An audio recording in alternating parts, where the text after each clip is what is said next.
We've got your back. Awesome. So, going into it, probably helps with, who am I? I'm Richard Ashkettle. I'm an enterprise architect at Teletracking.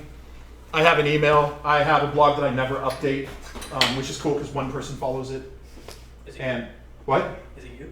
No. No, my friend Jake follows it and then corrects my grammar and spelling on anything I might have messed up immediately. So thank you, Jake, if you're looking. He may be the only person who ever reads it, so it's Twitter I use occasionally, but yeah. I've been a software engineer or architect for 27 years now. I've been doing this a while. During that, and I've kept a jar with pennies for every one I've done. I broke 1,000 technical interviews in January. Wow. I've given over 1,000. What's the hire rate? What? What's the percentage of? Actually, it depends, and I can go into that. It's very dependent. I've been on the other side of the table quite a bit, and to prepare for this, I prettied up my resume, faked it up, had friends who were senior level people, and interviewed at a lot of local companies. Burned a couple bridges to interview at ones where I didn't know anybody. It was fun seeing because I hadn't done an interview for a company in 4 years. I wanted to see how it changed because there's a lot of talk about what people are doing on interviews. Can't give a talk if you haven't been on both sides. It's too easy to just have that one-sided look. So I sat around and did that. Oh boy, was that fun at work explaining what I was going to be doing. Yeah, I'm going to do this thing. Don't worry. I'm not looking for a job, really. And I'm not. I love what I do. Go to Teletracking. It's a great place. We're looking for people there. I can help. We'll talk later. So first, tell me a little bit about yourself. Or I'm woefully unprepared. So I'm going to let you ramble for a few minutes while I switch and essentially ignore everything you're about to say. It's the first question almost every interview says. And why is it? Because we're context switching. You just came out of either writing code or a meeting or something. You've probably never looked at his resume, or if you did, his or her resume. If you did, it was for like 30 seconds. You looked at it in the morning and went, well, that person's interesting, and moved on. Because you're busy. The sad fact is, when you're interviewing, it means you're short-staffed. You're already working harder than you need to be or should be. You're already behind it. The interview process makes it worse because now you're short-staffed and they're taking you away from the work you should be doing in the first place. So this is a problem, and this is a really big problem. So really, you're telling me relax, you're fine. What you really have to do, and it's very, very important, and dear God, interrupt me with things, because this will be over in like 10 minutes if you don't, and then I'll cry. You need to make sure you're planning for the time spent. You're spending time on something that's not on project work. You have to include time for prep. 15 minutes minimal, a half hour preferred, before the interview, directly before the interview, just to context switch and be ready to do it. Look at his resume. Look him up online. Look at his LinkedIn. LinkedIn is kind of useless and everyone endorses. I endorse people for VB6 as a joke when I want to. No one likes it. Everyone gets angry. It's loads of fun. You should do it to all your friends. Ignore the endorsements, but if somebody's actually typing something about them, if somebody went through that effort, it's probably legit. Most people won't do that for just somebody they know. Because at that point, you're recommending them. You're putting a bit of your reputation online. And if you notice, not a lot of people have a ton of those. So that'll actually look at. I look at Facebook to see if they're stupid enough to post all sorts of stupid things on there. It just gives me an idea of who I'm talking to. Do they pay attention to security and details and things? Look for blog posts that they put on there. Look for the weird situations. There's another Richard Ashkettle who got his PhD at CMU at the same time I was living in Oakland. It was really weird reading blog posts with my name. There was talking with somebody who I totally disagreed with everything technically. We had beer together, found out we were like second or third cousins, and we don't like each other. It was awesome. He's living in Manchester now. So what I'm really saying is make sure you're prepared, because if you're not, you're going to get really jaded and you're going to take it out on the person you're interviewing. You're not going to give them a fair shake. If you're feeling pressured, you immediately did that person. And that is a bad way to start an interview. Don't judge them before you've interviewed them. Even with everything you see to points. Don't walk into the interview thinking, this guy doesn't have a chance. because they'll surprise you. Or saying, this guy's got it, because they'll surprise you. Remember, the one thing we really have to remember is, what is the purpose of this interview? That one seems simple. We need to find the right candidate. Pretty much what you're looking for. But even if you don't, you want to promote your business. You want everybody walking away, whether they got the job or not, saying they want to work there. There are about 6,000 jobs in the city right now and about 4,000 developers. You can't afford to burn people and have them angry with you. That word of mouth gets around, you're not getting people applying to you anymore. You're starting to get the lower and lower people who are desperate or just want a job. So that's important. What you're not trying to do is make the candidate nervous. A lot of people will tell you, oh, I do this because I like to see how they react under stress. Resist the urge to punch them when they tell you that. But explain to them how stupid that really sounds, politely. Because how they react under stress is not a good indication. If they're under stress all day at work, that's bad. Can you offer a suggestion for a polite explanation? For a polite explanation? You suggested that we explain it politely. Yeah, without punching them. Okay, so don't punch them. But no, seriously, do you have a wording, a way to say this?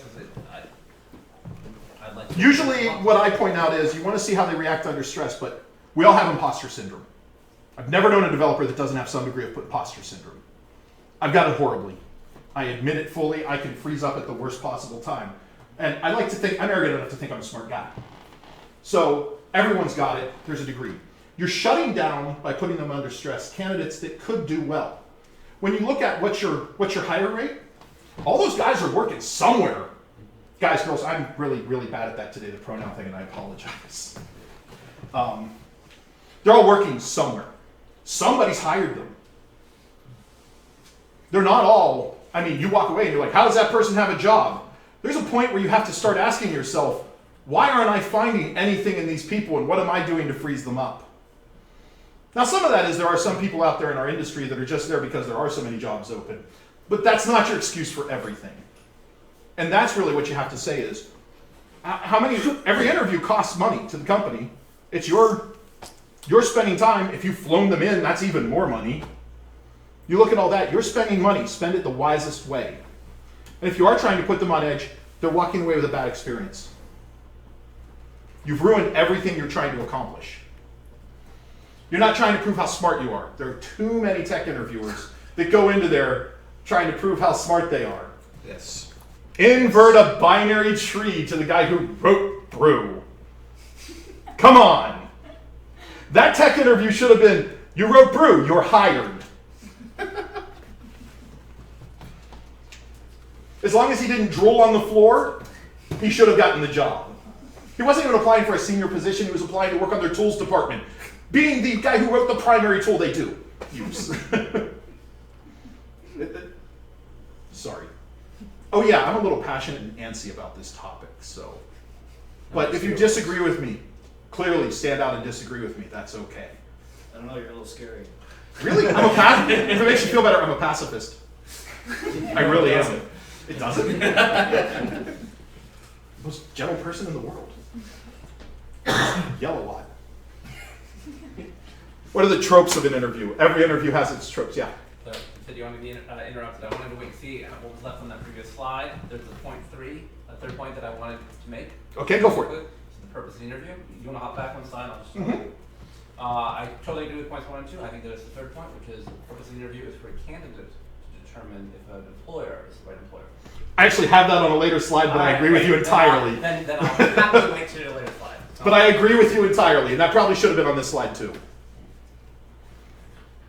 And I guess another one that I have trouble with just the wording is like what constitutes right. And maybe that's something that ultimately only the company and the interviewers and the people who are actually hiring can determine. But if they can even. I have a slide that will explain how you can start looking at that, but I agree with you on that also. Great. I'm very agreeable on those things. It's hard to get the slides and not put everything on one slide in the end, which is the hardest part. there are the tropes of an interview. We all fall into these same things. Tech interviews, if you've been on them, if you've done them, you've seen this. Logic puzzles, and I have a slide for each, so. Logic puzzles, trivia challenges, live coding, whiteboarding, homework assignments. These are the big tropes. These are what you expect to see on tech interviews. These are the things people have been doing since the dawn of tech interviews. What's wrong with the tried and true? Well, a lot. But also, some of it's tried and true because some of it works. It just depends on the moderation and how you go about it, which is more important than just doing it. And maybe we've gone off the rails with a lot of it. But interviews, even technical ones, should be conversational. And that's important. Everything that you ask them, everything you have them do should be an excuse to go into a conversation. Because, as I said, afterwards when we were talking about the beers, that's where the real thing happens. It's not me standing here telling you this, it's the conversations that happen afterwards. Once you start opening up with a back and forth conversation, you really understand the person at that point in time. Until then, you just know if you memorized the questions that you expected them to memorize, and that's not what you're looking for.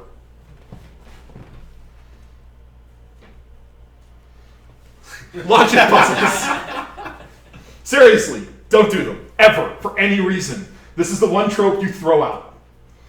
You have roughly, let's say you've got an hour on you for a tech interview sitting down with the candidate. Do you want to waste 5 minutes seeing do they know the puzzle already, or no one's going to solve it in 5 minutes anyway if they don't know it, and you don't know which the answer really is? Awesome. I know people that still do this. There are people in my company that I keep trying to tell, don't do this anymore. It's stupid. But it happens. It's one of those things that just people are comfortable doing, and it takes them a while to understand that it doesn't tell you anything. It doesn't reflect your real world skills. It doesn't really spawn conversation. Oh, I like to know how they think. There's lots of other ways to know how they think other than a logic puzzle. And logic puzzles go anywhere from why are manhole covers round? Which is dumb because actually there are other shapes that won't fall in, but that's a different story entirely. And I have 7 balls. One of them weighs a gram more than the others. Every time you weigh them, they cost 100,000.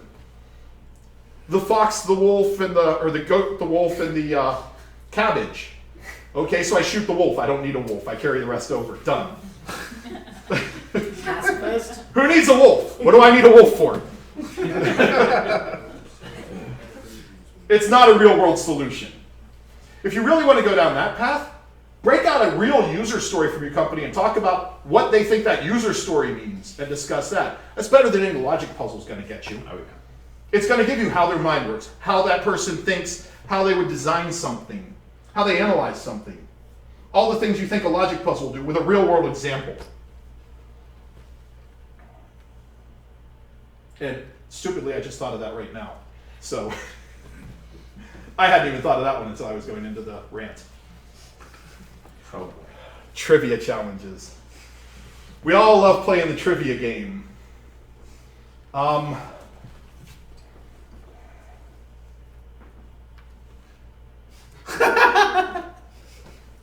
I think that says a lot right there. If you pay attention and you're only using it to start conversations, or the other thing is you realize you're making someone nervous. I love it when I start getting someone nervous saying, what's the difference between double equals and triple equals in JavaScript? Anyone can answer that one. Please, anyone can answer that one. I don't care if they get it right or not. They feel they got it right. It's an easy one. It calms people down. Every time I switch topics, I give a throwaway question just to calm the person down. And these are good for that. These are also good for if you're going through the conversation and they're really, you start to see that they're focused on something and that's what they know. And you just sort of want to know what the depth of that is because they're specialized. You can find out what their depth really is. But at that point, you're asking them about what their expertise is, and they're loving this because they can nail every question and it's golden for them. But once again, you're making them comfortable with it. I like to explore, like, what is your favorite approach to X, or what is your favorite IDE, or whatever, something like that, to generate those. That's conversational and less trivia bound. Yes. Yes. Okay, so you say that you're an expert on Rails? What don't you like about it? Tell me what you hate about Rails. No one can ever use a technology if they don't actually hate something about it. Thus why I call Angular the visual basic of JavaScript. Yes? I'm just trying to unpack that statement. I'm not quite sure I know what that means. One use for trivia questions I found is when someone claims to be an expert, you can find out if they really are. Yeah. It's once in a while a candidate has strong claims of expertise, perhaps a little hyperbolic, and it can be a way to find out if they really have that. And that also fits into the never ask the, how do you rate yourself on a scale of 1 to 10 in X? I hate that question with a passion. Okay, I'm going to give you an example. Adiasmani just rated himself a 6 in JavaScript. If Adiasmani is a 6 in JavaScript, the best anyone in this room is a 2. He's the smartest mind in JavaScript right now, except maybe Yehuda Katz. And when those two argue on Twitter, oh, get some popcorn out because it's epic. But don't get involved. The people that get involved are just asking for it. So if that's it, then what's the scale? How is the scale suddenly weighed? If somebody says they're an 8, really? You're smarter than this guy, or are you using different scales? Or he's just being realistic and saying there's more that he needs to know. It's a dumb question that just, it makes you feel good. It makes you feel, are they really an expert or do they think they're an expert? And maybe there's some value in that, but it's sort of like to tell me something about yourself. It's a throwaway question that I don't really care about. Does it help you compare their competence between different languages or between different, skill sets? I mean, the absolute value of like, I rate myself a 6 out of 10 might not be useful just on a single, a single skill, but comparing them to see. I'm going to counter that with, if you're looking for somebody for long term, do you care how their competence is on one language to another? Their foundation and their programming ability says they'll pick up another language and learn it pretty well if that's what they're doing mainly. If I meet someone who seems pretty insistent that everything needs to be in the language that they feel most profoundly that's usually a person you run from screaming. Okay, that's what I'm saying. Hey, I still joke about Atkins' law. That which can be written in JavaScript will be written in JavaScript. But I'm not proposing we write everything in JavaScript. Trust me. I'm a polyglot. Yes. No.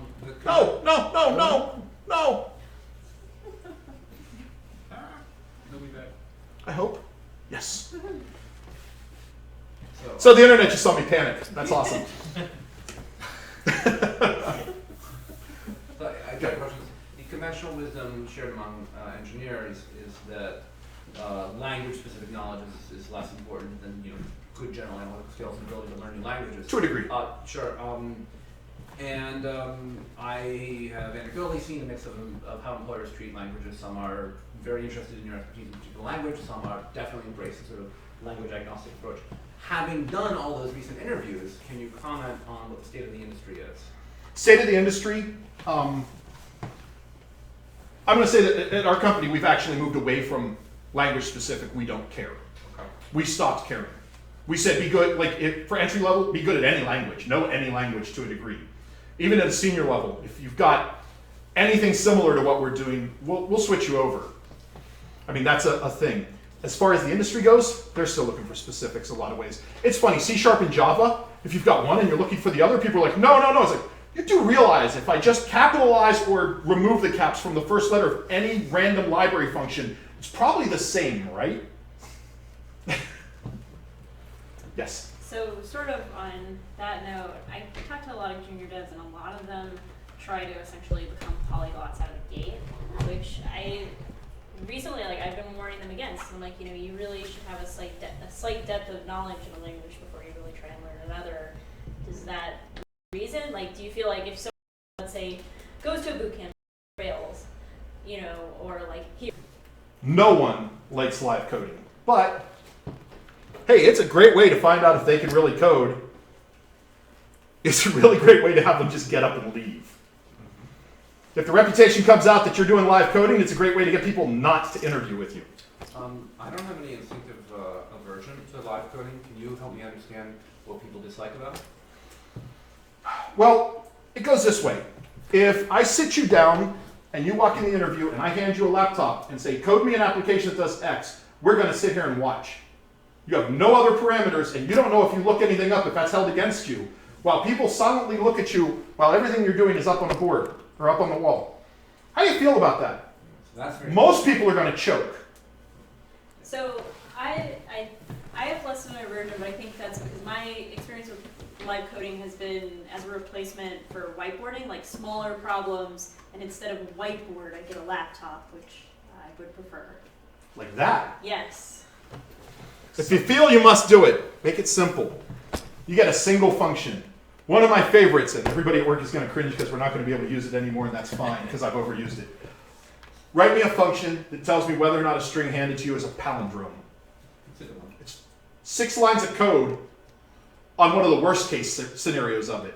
Anyone who tells me the string passed in equals string reverse immediately wins. Yeah, We'll talk about how to make it more performant, but thank you. That's how I would look at it right away. You win. You're smart. It's just regex. Right. So, to the point though of the technical interviews and the live coding, I've seen this used as an opportunity to see if the candidate is going to ask questions to understand the scope of the work, right? I've got something that'll cover that too. Okay. On this though, what I like is you're not looking for the best case algorithm. What you're really doing is you're building a small thing that'll take them about 10 minutes to do that you can have a conversation of. Then, hey, what are the unit tests that you put on this?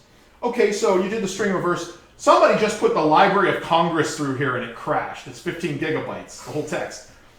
Is there a better way you could do that? You have the conversation. This puts them at the little bit of, oh, because they have to write that, but most people can write that. But then once you have the conversation, you start to get more of a feeling for what's going on. I've also found that handing them a laptop and notepad, because it's only 6 lines, makes them a lot happier than having to walk up to a whiteboard. Everybody seems more comfortable with with a laptop on this. I'll launch an IDE, I'll launch Notepad, I'll launch whatever makes them happy, and we'll just sit there. And I don't care how long it takes them. I don't care that it's a best case. That's not what you're looking for. You're just looking at that as a reason to get the conversation. Go ahead. So would you advocate more like essentially like pairing instead of strict like live We'll get there. coding? Okay. We'll get there. Sorry. That's okay. I like where you're going with this. And not just because I agree with you. Okay, maybe because I agree with you. So live coding. If you want to twist that a little bit more, just for something that's a little bit different, let's see if I can get this. I've given this to people. I've given varieties of this. This is a 3-line recursive function with 2 errors in it. I don't care if they find the errors. If I give you the parameters, you tell me what it is, and the math doesn't matter. I'll help you with the math and tell you what the math is on each one of those calculations. I'm not judging your math abilities. But they get through there, and they come up with what they think it would be if it worked the way they expected. Then we start talking unit tests. Well, the first unit test I'd write would be that one with those parameters. Okay, so it's supposed to be 123.1. You get 110. Why? Actually, the first thing you get is a Stack Overflow exception because there's no escape clause. Yeah, isn't this infinite recursion? Yeah. Alright. So you get a Stack Overflow exception. So your first one gives you a Stack Overflow. Your second one is wrong. Why? And then you're having a conversation about what unit tests to put on and how to debug it when those unit tests are wrong. They didn't write a single line of code. I will change it for them when they say what to do to what's right. They're comfortable and relaxed having a conversation about how to fix code. What are you doing 90% of your day? You're fixing something that either you or someone else wrote that's wrong. This is from an actual code base I used in 2000. Which, by the way, is horrendous. Is it in some financial institution, so we should be afraid? No, but it was written by somebody with a PhD. Oh, yeah, there's... Who also wrote a 7-line function to determine if something was odd or even. Did it work? Sometimes, but Mod 2 worked a lot better.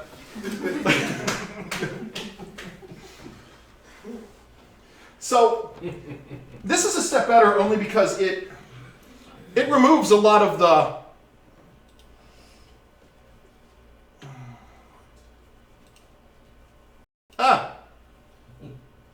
There's probably some button. there it is. It's hard over there. Yeah. I can't.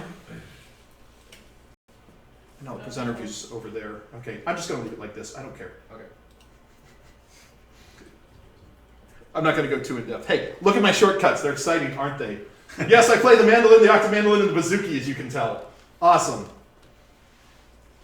So if you don't want to go there, there's another step you can go to. Code reviews. One person that I was doing the interviews with sat me down with their code base and said, let's do a code review. It was brilliant.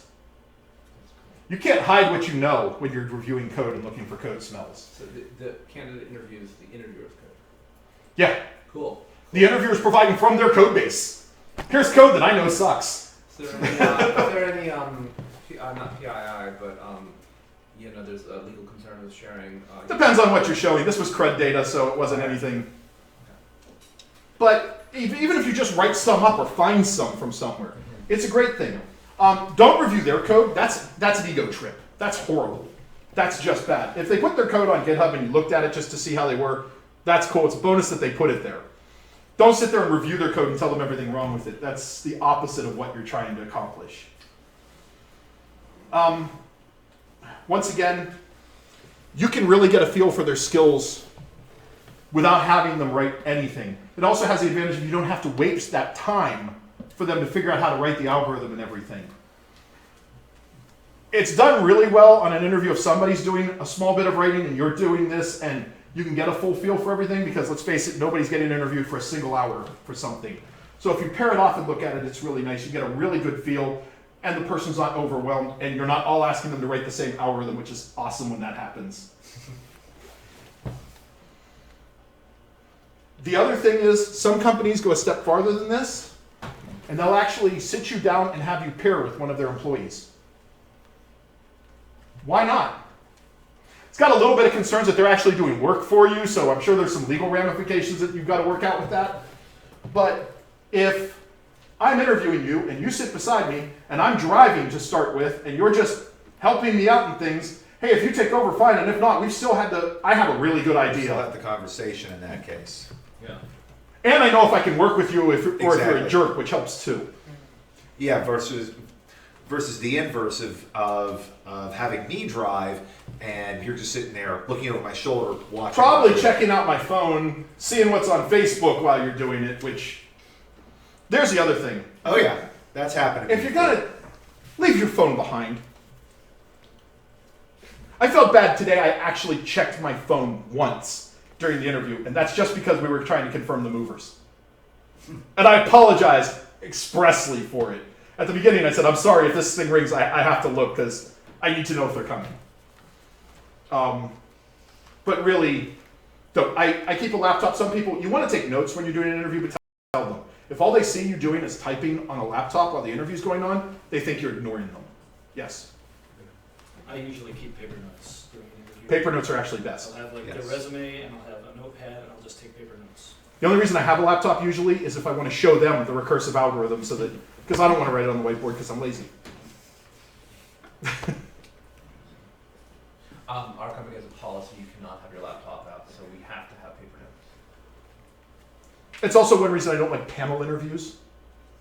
If you get a panel interview, one person is talking for the whatever time that panel interview is, and everyone else is doing work or on email the rest of the time. They're all ignoring you. It's inevitable. It's really, you're interviewing with one person and everybody else is there just to nod. That happened in one case, and this one person just sat there, didn't even introduce themselves. Yeah, just sat there like, who are you? Can I follow up on your phone question? Yeah. Your phone comment? You said that you expressly apologized for having to check your phone because of X. I said in advance this might ring, and if it does, I'm sorry, I have to look. Was this during your research, or was this during an actual interview that you were? It was during an interview that I was interviewing somebody today. Okay. I was interviewing somebody and I set it down. I was like, I'm really sorry, and this is the thing, and I apologize, like in advance, and I wouldn't do it. But if they do it, I have to text back yes, or I lose the slot. As a candidate, I would generally try to reschedule if I was having some potential conflict like that, or find something Absolutely. to instead just forward my phone to a best friend. They told me they were calling an hour before the interview. I didn't have much option. Yes. So two things. Partly, I've had to look at my phone while I was interviewing before, but that was only because my boss at the time was calling me, and I had to be like, they don't know I'm interviewing. Can I double check that nothing's on fire, because I'm the only developer. So And there I are would've been some okay with cases that. where, no, it's the company that hired me. So they were fine, but just wanted to throw that out there. And then also, back to panel, what if, are you against panels if it's just 2 or 3 people? Because if you have a small engineering team, Just because I don't like them for that reason Yeah. doesn't mean you can't do them. I'm against them because I've seen too many people ignore it. yeah, And that's the only reason. I've been a part of what I felt like were some really successful panel, because one of my past companies always did panels. I mean, it was just 2 to 3 people, and it prevented us from asking the same exact questions. And my current company, it's always 2 people interviewing it. But it's also harder for you all to get an individual feeling for who that person is and whether you like them or not. You tend to gravitate towards one person's opinion. If I could follow up on that, what I've had implemented in the past is a one-on-one for the round 1 interview, and then the team interview to look for any vetoes about hiring if they made it through round 1. And I did once have one woman that I was interviewing explain to me that her partner was due that day or the next day, and if the phone rang, she was going to get it, and she was going to be looking at any text messages or rings, and was that okay? And I was like, oh yeah, totally. If you get up in the middle of this, we will reschedule, and it's cool. So I think in short, just managing expectations from both sides. Right. And just generally recognizing that both people in the room are humans and they have lives outside of the context of that room. If somebody's late for the interview, if the interviewee is late and they have a good reason, or if they called and said they're running late, or even, look, I was here and you know what, the traffic just got really bad at the last minute and I'm 5 minutes late, don't get all upset about it. They're people. If you've never been late for anything in your life, you have a right to get a little upset. Other than that, they're not being rude. This isn't those days where there's been too much in the industry of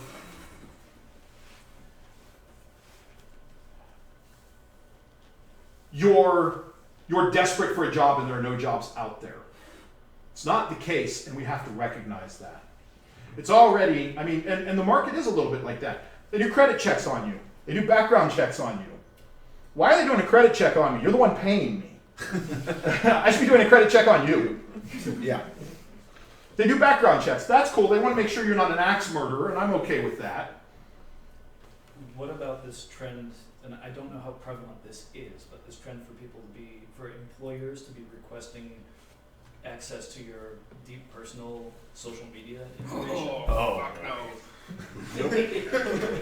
6,000 jobs, 4,000 engineers. Think real carefully before you ask them to do that. But, and that's the point. The interview is a two-way street. They're interviewing you as much as you're interviewing them. So everything I'm saying here is you're putting your best foot forward. If you're not having your best and brightest interviewing them, if you're not having the people that are motivated and happy and really, really giving a good impression of your company, that's really bad. Because the only impression they're going to form of your company is the people they saw. The last time I was looking where I was at, the reason I took the job was because I actually didn't feel I was the smartest person in the room. And that's important. I looked and said, wow, you know what? There's some things I know more than anyone else sitting at this table, and there's a lot of things that I don't know that people in this room know. And that's a really good reason to want to join a company. That's more important to me than money or benefits, but not more important than being able to keep my social media to myself. There are some things that's mine. Does that happen to you? No, it does not. Okay. But I've seen a lot of anecdotal evidence. So, here we go. Whiteboards. Since we've already discussed coding, a lot of this moves down into the not necessary. I see whiteboards good for two things. Architectural problems. You cannot, interview an architect without a whiteboard. Most of our job is a whiteboard exercise. It is what it is. I've enjoyed them. interviewing as an architect, because they are the hard problems and that's what you're solving. Your question is going through it all and seeing how you do these things. But once again, it's not like you're asking them to solve the traveling salesman problem, P equals not P. It's $1 million if you can solve it, by the way. That's it. That's the bounty, yeah. It's still just $1 million. Class diagrams.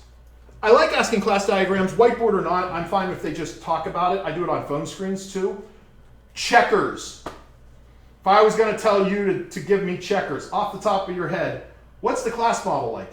I don't care. I want to know they understand is a has a. I use it for junior developers. Do they understand aggregation and inheritance? That's it. Do they understand that there's a board that has spaces, and do they understand that pieces may be subclass to king? I'm fine with that. I've used checkers, I've used chess, I've used cricket, I used the human body on somebody because, well, they were arrogant and I thought I'd have fun with it.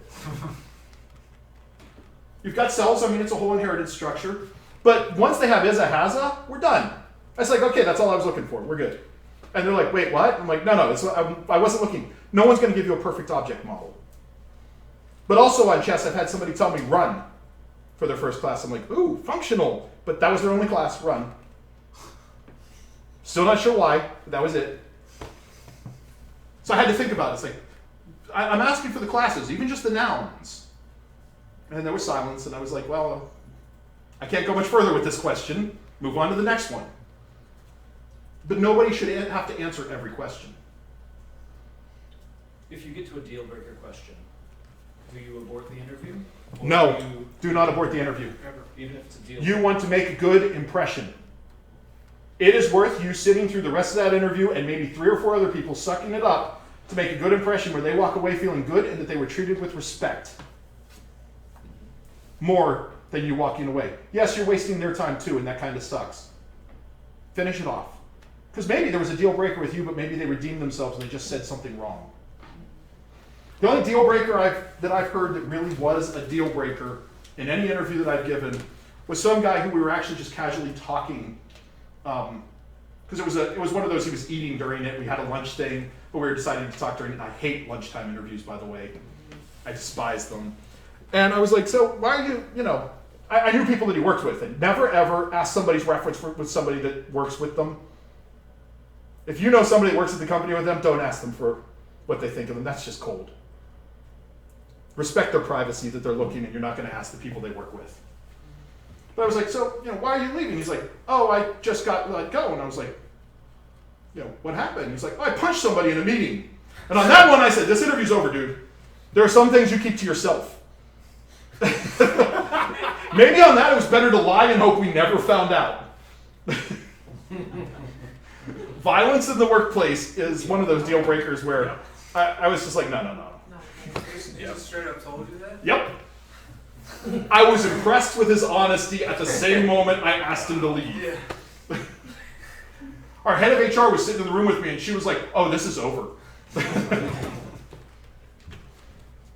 was one time I was in an interview, and IBM, one of the main tenets of how IBM hires is exactly that. Do not end the interview early for any reason. There's literally no reason. Make up shit unless somebody does something, says or does something illegal.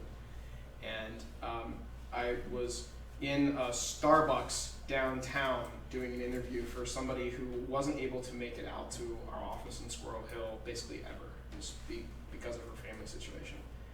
And I could tell 10 minutes into the interview that she was not the candidate that we were looking for, that she had, her resume had some embellishments.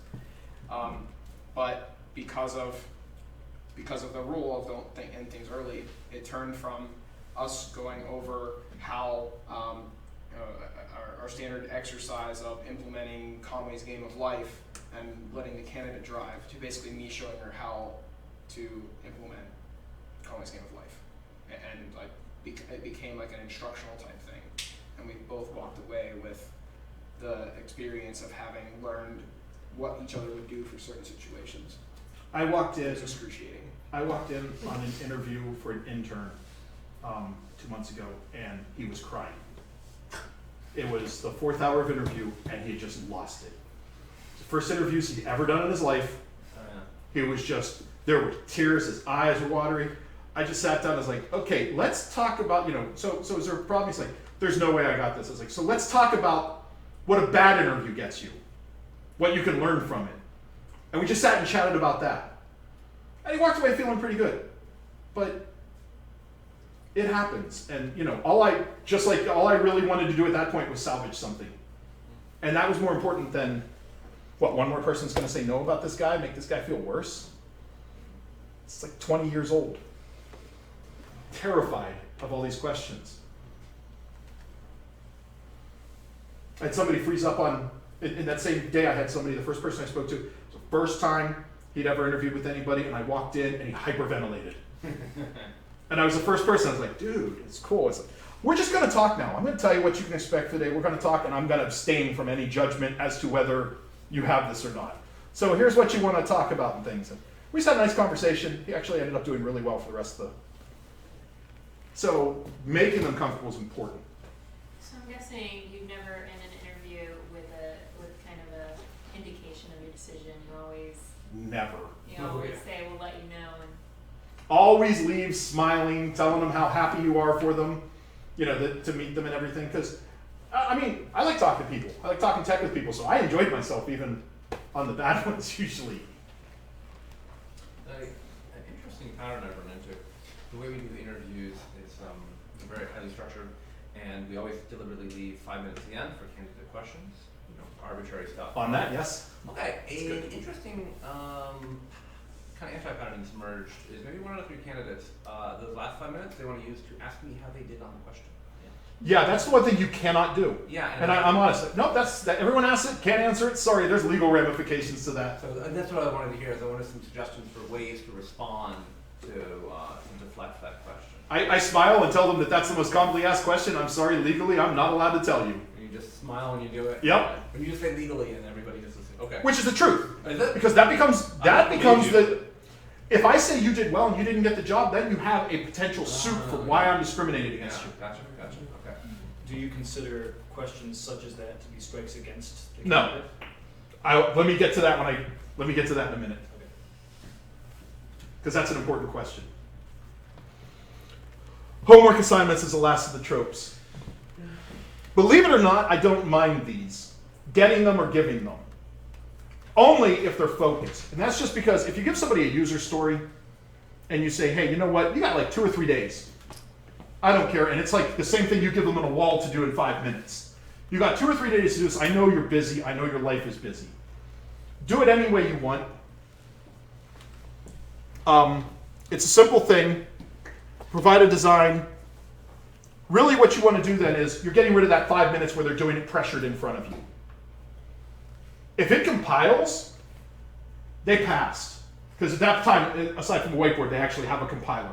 If they don't have access to a compiler and they tell you that, you're cool.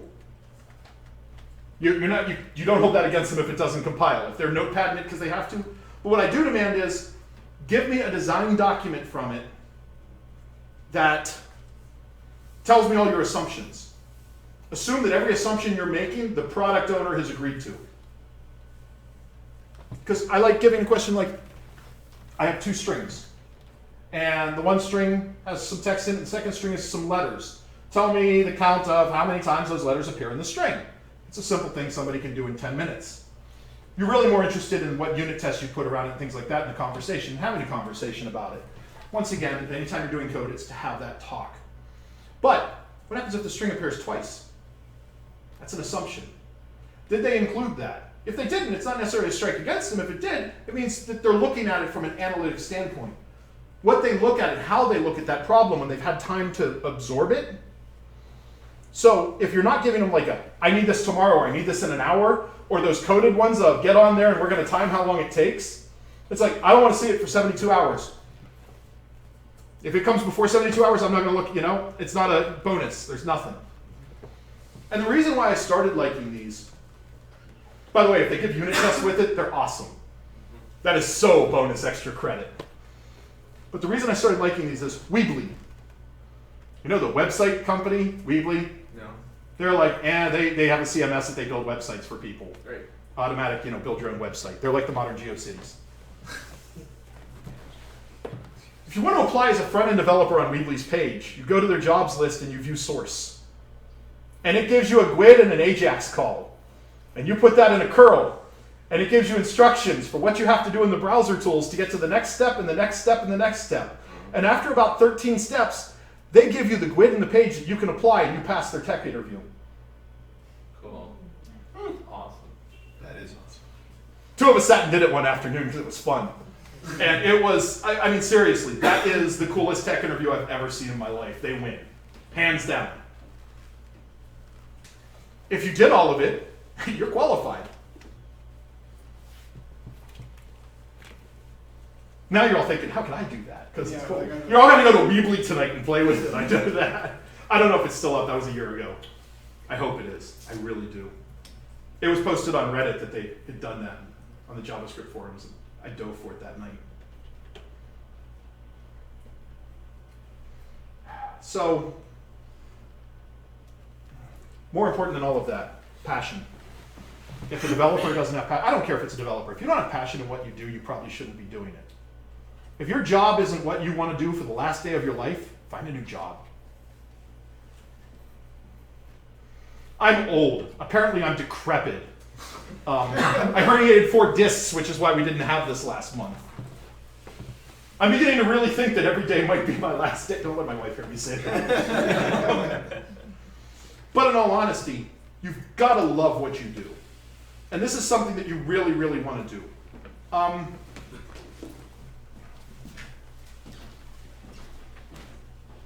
love that one.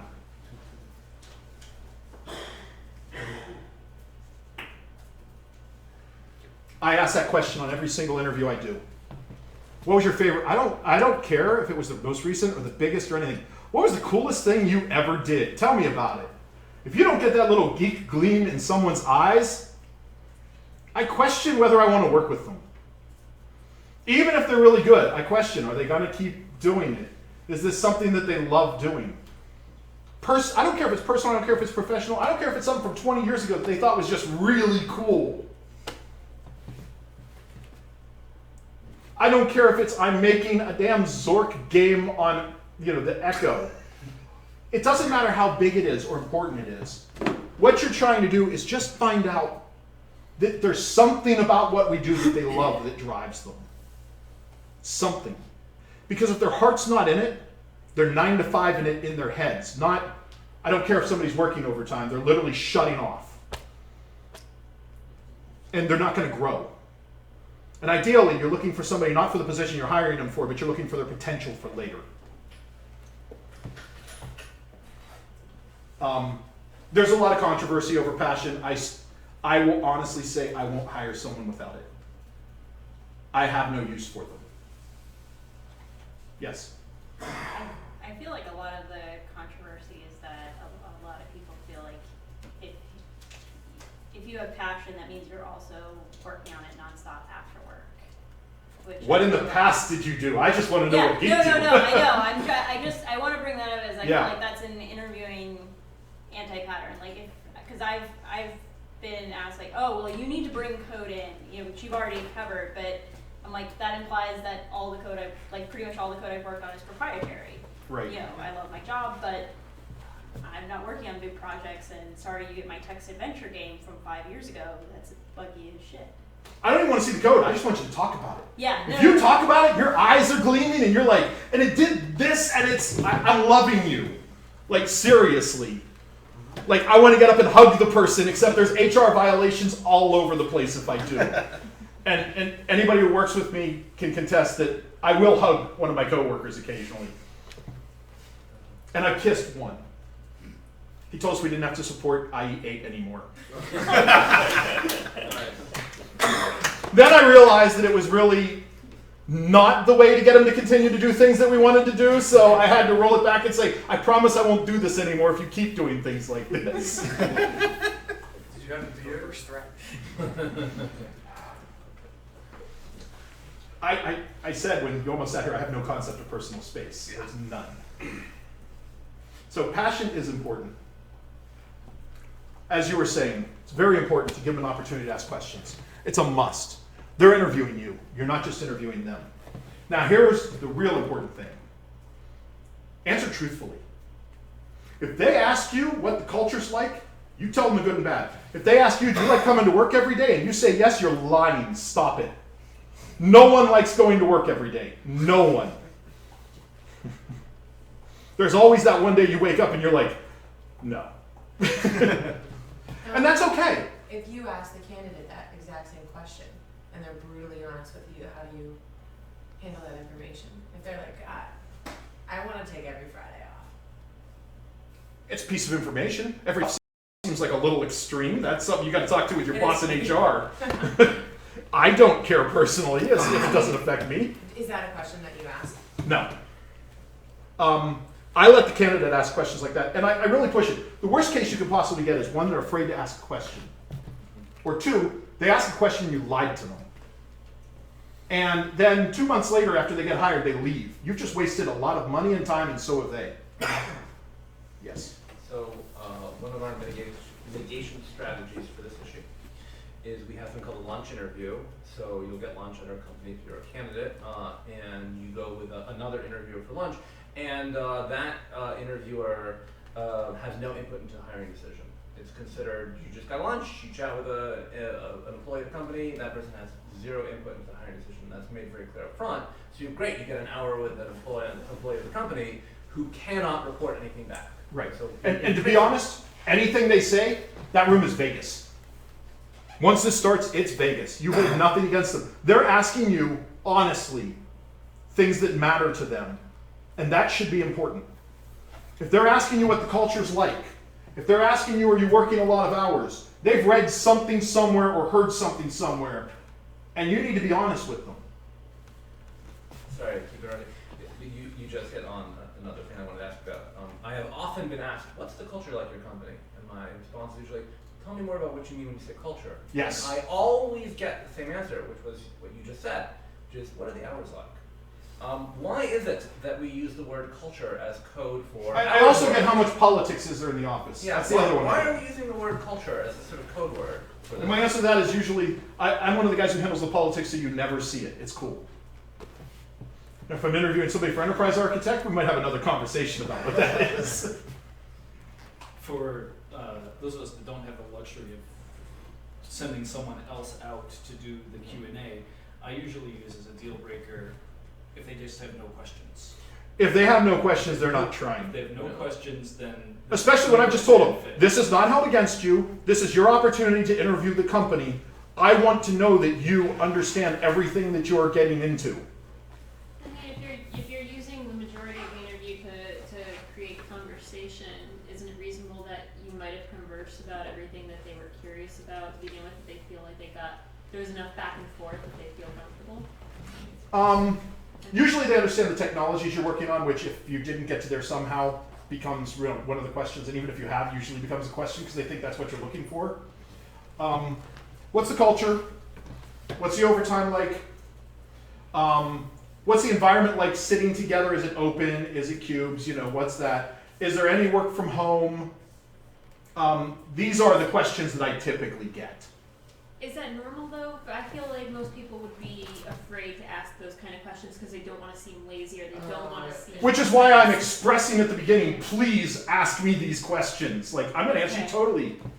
Yeah, I would say, because I've heard similar things of people being like, oh, but I don't want to ask about vacation, because they might think I'm lazy and just want to go on vacation. But it's like, no, that's a vital thing. Like, if someone gives me a job offer and they're like, oh, never mind, everyone just gets 2 weeks of vacation and that's it, I'm going to be like, If yeah, you it's a phrase waste of it time, that this is their chance to explain that the worst case is them doing it and them not asking, they will ask those questions. Yeah. I have about a 98% asking me the questions. I've had 2 people recently just tell me, which is why I'm saying 98, tell me, I don't want to ask you anything because, to be honest, I'm scared to. And I'm like, that is a really bad idea.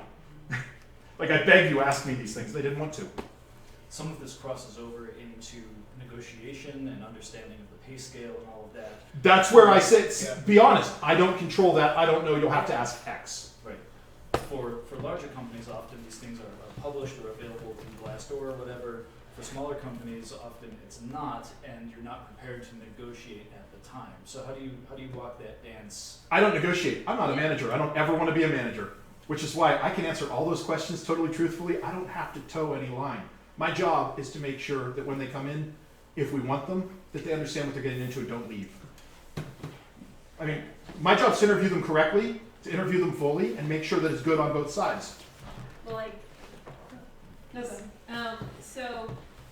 Everything we've gone through is kind of probing into them. What kind of candidate are they? What are their skills? How comfortable are they? Would you recommend any part of the interview where you take the time to explain who you are, who the company is, what you're working on, or should you really let them try to, if they have any questions about That's a good question. Instead of the whole, tell me about yourself, I actually begin every interview, and I probably should have had a slide for that. I begin every interview by explaining who I am, what my title is, what that really means, because enterprise architect is a pretty esoteric title that could mean a lot of things to a lot of companies. I explain what it means. I explain what the interview process is going to be. I'm going to ask you questions about this, we're going to do this, we're going to do this, then this is the opportunity, we're going to stop, and you're going to ask questions, and that's your point. And I also explain that I'm a bit erratic, as everyone here has realized, and I might bounce all over the place, and I'm sorry for that. Should you heavily expect them to have already researched your organization if they're sitting in for an interview? Some people really want them to. I hadn't. Okay. When I started there, I hadn't looked at it at all. So if you got to this point and someone says, so who are your customers, or what is it, like something kind of obvious, is that at a point where it's like... I'll answer it. Okay. Why not? They're curious. What's the most probing question you've gotten from a candidate? Best one I got from somebody, and I was obviously not having a good day at the time. Right. I was having a migraine when I was doing it. It was just one of those. And the guy asked me, he sat down, he said, I just have one question for you. And I said, what? He said, in 5 years, are you still going to be working there? I was like, oh, that's good. Like, I need to think about that for a minute. I don't want to give you a pat answer and say yes. I need to think about that. And I thought about it for a while, and I was like, you know what? I think I probably will, because, well, my job's really to do all sorts of research and, you know, all the things that developers love doing seems to be what I get to do on a daily basis. I love what I do. Sort of on that note, one question I asked a lot in my last round that seemed to, like, it wasn't meant to stump the interviewers, but a lot of people had that, like, oh God, why are you asking this? What's the, depending on how big the company was, like, what's the biggest challenge facing your department or company right now? And that was a fun one. That's a good one. I've had that one. What's the challenge? Why are you hiring so much right now? I had some people being like, I don't know that I can answer that. Some people don't know the answer, and if you don't know the answer, be honest about it. I don't know. I can get back to you with that. It's okay to talk to HR and get back to somebody with something, which would probably be good. If you know, why not? Even if you aren't accepting them, they ask the question, give them the courtesy of answering it. One of the because you asked about this, you asked if the candidate has no further questions in that period of time because you feel they've already covered things. When I get to that last 5 minutes, what I usually say is ask anything you want, and honestly, if you just want to like use the bathroom, get a drink of water, check your email, take a nap for 5 minutes, that's cool. So I give them space. It's like if they really just need to take a nap because they're tired. And if you just want to chat, we can chat. I'll talk to anyone. Yeah. So you can set up a safer space. For the judging of them, you were asking how you do it. Set a bar. Resist the urge to settle. This is what I found to be the big one. When you're looking for someone, I've actually been asked this. What is an SE1? What is an SE2? What's a junior developer? What's a senior developer? We have SE1, 2, and 3, let's just say for junior, middle, and senior for developer. Question is, what's an SE2? I'm going to pick an SE2 from the company that I look at and I say, he's the bar, or she's the bar. This is my bar. And the question is, in 3 to 6 months of this person working here, if I run a project and that person was on my team, you know, the person I'm setting as the bar, and they were removed and replaced by this candidate, would I be cool with that? If the answer is no, don't hire them. They're not right for it, for that position. Now, if you want to look and say, well, maybe you could hire them for a position that's lower and they could build up to it, that's perfectly fine, and you're looking at a new bar and you're looking at a whole new thing there for an offer.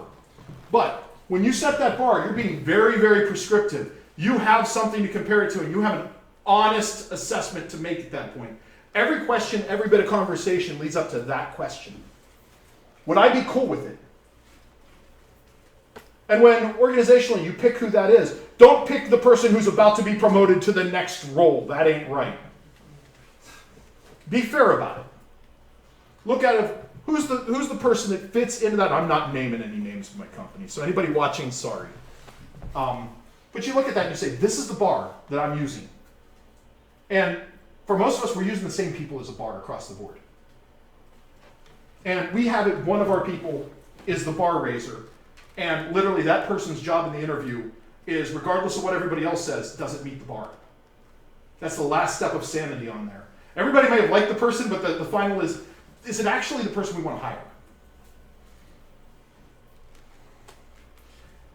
And it's a way to judge. It's a way to compare what they are, what they bring to the table compared to what you already know. Is that meeting the needs of what you're looking for? Now, the worst case scenario is you've got nobody who meets the bar that you want to set. If you've got that, you have a whole lot more problems than trying to hire people. But it's important. It lets you, most importantly, be consistent. You have to be consistent. You have to be objective when you're, after the conversation, you have to sit down and be very objective about it. I don't care that you liked the person. That's kind of important, and that's sort of a judge. If you absolutely hated the person, that's probably a good reason to say we might not, or if there's some weird behavioral issue that you're just looking at and saying, I can't work with that person at all. But if you're going to interview two people for a position, and maybe not the same one, maybe you have multiple positions open for it, you better be asking them the same range of questions, the same expectations from them. You're setting them against the same bar. Don't give somebody just a bunch of general softball questions, and the next person who comes in, drill them deeply and then judge them the same because this guy answered more questions that were general than the girl who came in and actually knew everything about one of our tiers that we really use, and because they're not the same. They might both be valuable, one with general breadth of knowledge and one with extreme depth of knowledge in something. They may both be equal. And your probing questions can do that, but don't judge them on different parameters. Figure out what you're looking for, set the bar at that, and stick to it. To that point, do you have any advice on how to script your interview technique and build out a list of enough questions that you can hit with every candidate? Tip is, go through your entire organization, have everybody write down 5 of them with answers. Then compile the list and send it to everybody in your company and see if they can answer them. Yeah. If they can't, you've got the wrong questions. If your own people that you're comparing it to can't do the interview, it's not fair. I've been resisting bringing this up, but we interview very, very differently from everything you have laid out tonight. So do we at times. Yeah. And most notably, the skills that we interview for, many of my colleagues freely admit that they studied really hard for the interview, they got it, and now they don't know that material at all anymore. But we seem to be doing a pretty good job hiring. So I'm not sure I agree with your assertion. That's okay. You're allowed to disagree. I said I wasn't going to tell you how to do it. I was going to tell you what I've discovered from it. From having done this, I have only, in the course of what I've done, hired 2 people that I regretted hiring. And they were both monumentally bad hires. Enough that one of them is still talked about. So what lessons did you learn from those bad hires? As far as Unfortunately, the lesson that you typically learn from the bad hires is, I'm going to really knuckle down and not let anybody pass through, and then you're going the opposite direction. I have no idea how many people I didn't hire that I probably should have, which is probably a larger number than I care to like. And that's important too. You've got to be fair. A lot of this came from, during one point in free markets, we were hiring 150 developers in 6 months. So I was doing 8 hours of interviews a day for 6 months. I got really, I've got no more slides. Justin, you want to kill this thing? Goodbye, Internet. There were no questions on the thing, so. And thank you, everybody. You were all gentle to me.